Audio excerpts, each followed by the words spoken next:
ఇంకా మీ ఎక్స్పీరియన్స్ అంటే షేర్ చేయండి. బై ద వే సాంగ్స్ చాలా బాగున్నాయి సార్. తలకోన అడవుల్లో అందాన్ని చూపించమంటే ఏకంగా అప్సర గారి మీద పాటలు రాశారు. ఊహించి రాశారు కదా. మీడియా మిత్రులకి వేదికను అలంకరించిన అందరికీ నమస్కారాలు. ఈ సినిమాకి నేను కోడేటర్గా వర్క్ చేస్తాను. నగేష్ నాగదాసి గారు నాకు దాంతో పాటు లిరిసిస్ట్గా కూడా అవకాశం ఇచ్చారు. ఆయనకి నాకు కృతజ్ఞతలు చెప్పుకుంటున్నాను. అట్లాగే అక్షర క్రియేషన్స్ బ్యానర్పై శ్రీధర్ రెడ్డి గారు ఫస్ట్ టైం ఈ సినిమా తీస్తున్నారు. ఆయన ఈ సినిమా పెద్ద హిట్ అయ్యి ఇంకా మరిన్ని సినిమాలు చేసి పెద్ద ప్రొడ్యూసర్గా ఎదగాలని మనస్ఫూర్తిగా కోరుకుంటున్నాను. అట్లాగే అప్సరారాణి గారు అంటే అందరూ గ్లామర్ అనే చూస్తారు, కానీ ఈ సినిమాలో మాత్రం యాక్షన్ కుమ్మేసింది. మా తలకోన ఫారెస్ట్ అయితే తను చాలా కష్టపడి యాక్షన్ సీక్వెన్స్లో చేసింది.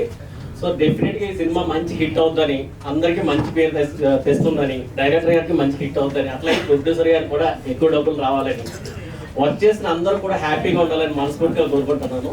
ఈ అవకాశం ఇచ్చిన పెద్దలందరికీ, మీడియా మిత్రులకి అందరికీ థ్యాంక్స్.